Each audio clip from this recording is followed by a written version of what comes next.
Con el rancho El Exterminio, el rancho Izaguirre en Techutlán, Jalisco.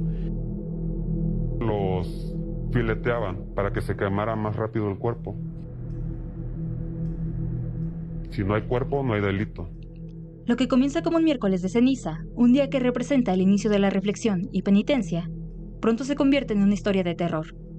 Una donde hay de dos: o se seguirá contando, o la enterraremos junto a las tantas víctimas del crimen organizado en México. Todo se desencadena con una acción, en este caso, una denuncia anónima sobre una posible fosa común en el área. Pone alerta al grupo Guerreros Buscadores de Jalisco. Ellos van, sin importar las consecuencias, por el deseo de encontrar respuestas. No solo para ellos, sino para todos los mexicanos alguna vez afectados por el crimen. ¿Qué es lo que buscan? ¿Justicia? ¿Paz? No, eso no se consigue en países como este. Buscan comprender lo incomprensible. Ese miércoles 5 de marzo de 2025, con un calor que se aproximaba a los 40 grados, los 45 buscadores llegaron al rancho Izaguirre, sin saber lo que iban a encontrar, pero seguros de que fuera lo que fuera, iba a ser atroz. A su llegada al rancho, Raúl Servín, junto con uno de los miembros del colectivo, en una zona sin edificaciones a 200 metros a la redonda. Se encuentra así con casquillos sepultados, mientras que en otra parte del rancho, la tierra se mueve para abrir paso al hallazgo de restos humanos óseos que estaban en la superficie, identificando así a los cadáveres calcinados y sepultados debajo de la tierra. Nosotros entramos el 5 de marzo, me pongo a escarbar en una zona, me encuentro con muchos casquillos sepultados. Los otros compañeros se dedican a hacer búsqueda dentro del rancho de ahí de Izaguirre. Ya una persona me menciona del colectivo que ya habían encontrado restos humanos. Lo peor, no es la primera vez que la sombra del crimen cae sobre este campo en Jalisco. Al final del día, es de inocentes pensar que el origen podrido del rancho Izaguirre podría llevar a algo más que a resultados podridos. Siendo un caso de impunidad y corrupción, es que se habla sobre una serie de deficiencias dentro de la investigación, por parte de la autoridad local y la Fiscalía General de Jalisco. En 2012, la propiedad de Gidal fue comprada bajo coacción, por parte de un grupo delictivo. Distintas versiones se han dado a conocer bajo este suceso. Una de ellas es que el ejidatario, bajo amenazas hacia él y su familia, no tuvo otra alternativa más que vender la parcela.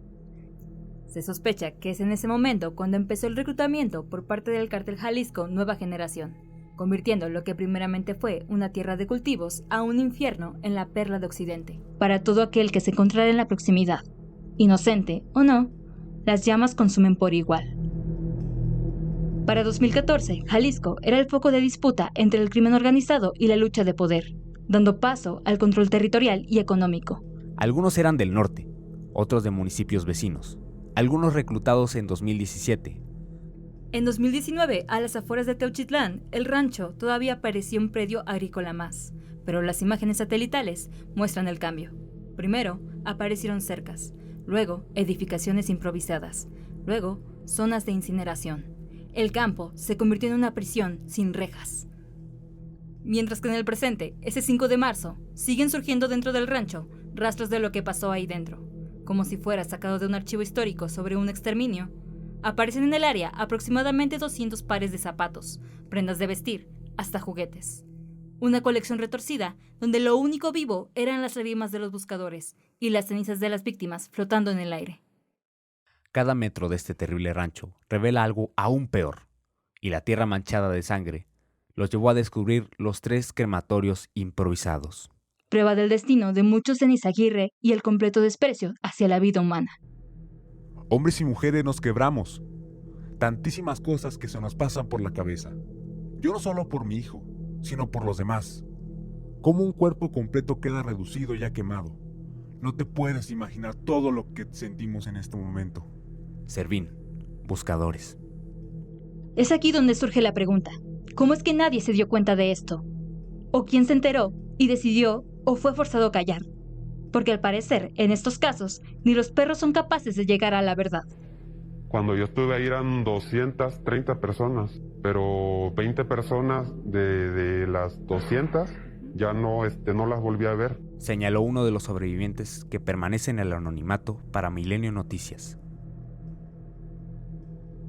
Y así nos damos cuenta de que comenzaron a llegar jóvenes desde distintos puntos del país, engañados con promesas de trabajo. Era de Facebook y anuncios en el periódico local que se llevaba a cabo el reclutamiento, prometiendo un sueldo de hasta 13,000 pesos por el puesto de guardia de seguridad. Este lugar, descrito como un verdadero campo de exterminio, era dirigido por exmilitares de Estados Unidos y Colombia, quienes adiestraban con armas de fuego. Esto solo era el comienzo de un sinfín de horrores. Ahí, según testimonios de sobrevivientes, los recién llegados eran despojados de su identidad, entrenados con armas, privados de alimento, obligados a cometer actos inimaginables. Si se resistían, eran asesinados. Si se debilitaban, eran sacrificados. La carnicería, una habitación de concreto donde los descuartizaban, se convirtió en una leyenda viviente entre quienes lograron escapar. Cuando fileteamos la pierna, toda esa carne la cocinaban ahí personas para dárnoslas de comer, ¿sí? Señala uno de los sobrevivientes para Milenio Noticias. De los sobrevivientes, apenas una docena ha hablado, y lo que dicen no cabe en ningún expediente.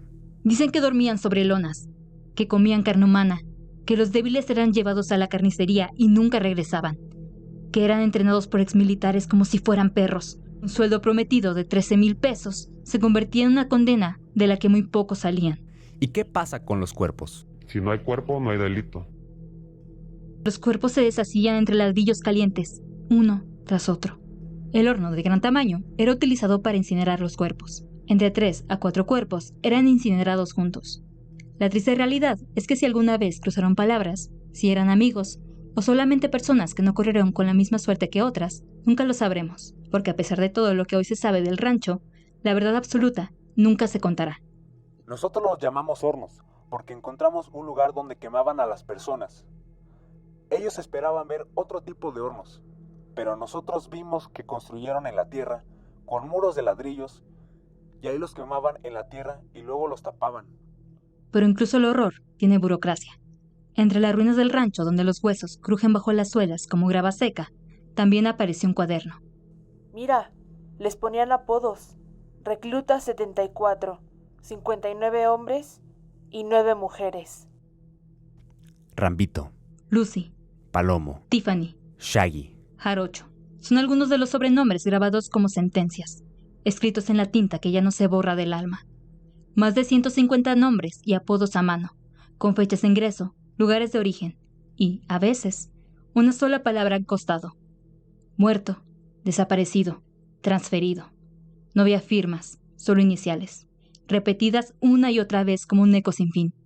CJNG. Algunos testigos aseguran que el rancho fue desalojado repentinamente a finales de 2024. Tras una filtración que habría alertado a mandos medios del cártel de una posible redada. Para entonces, ya era demasiado tarde. La maquinaria de muerte había cumplido su ciclo. Y aún así, en marzo de 2025, cuando los 45 integrantes del colectivo Guerreros Buscadores llegaron al lugar, todo seguía allí. Los restos, las ropas, los juguetes, los zapatos, las cartas. Como si el tiempo no hubiera pasado, como si el infierno hubiese estado esperando a ser abierto. Ahí, entre el polvo reseco y las ruinas, apareció una carta. Un adiós escrito con el torpe trazo del miedo. Mi amor, si algún día ya no regreso, solo te pido que te acuerdes lo mucho que te amo y digas, se me fue mi enojón, berrinchón y celoso. Firmado Eduardo Lerma, Nito, Guanajuato, JGL.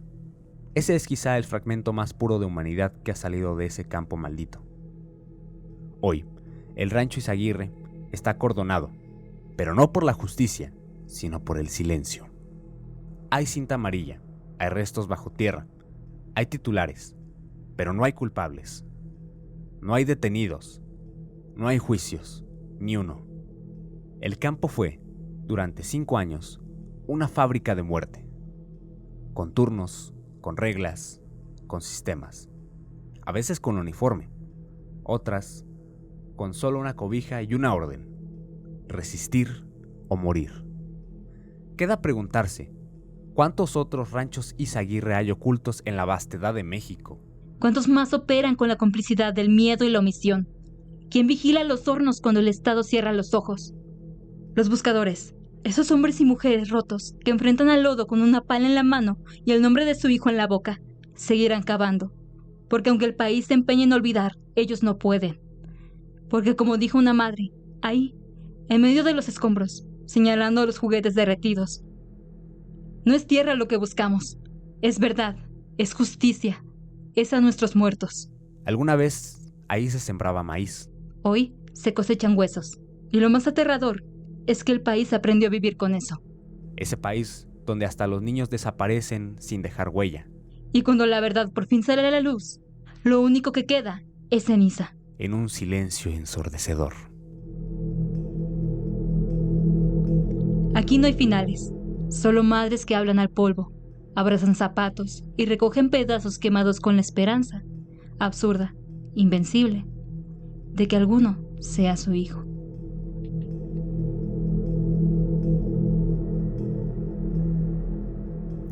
Créditos. Narración: Sasha Alexandra Vidal Martínez. Alan Alejandro Cortés Corona. Guión: Jessica Casandra Martínez Sánchez. Constanza Martínez Durán. Cintia Fernanda Núñez Galicia. Sasha Alexandra Vidal Martínez. Edición: Cintia Fernanda Núñez Galicia. Testimonios cortesía de Milenio Noticias y BBC News.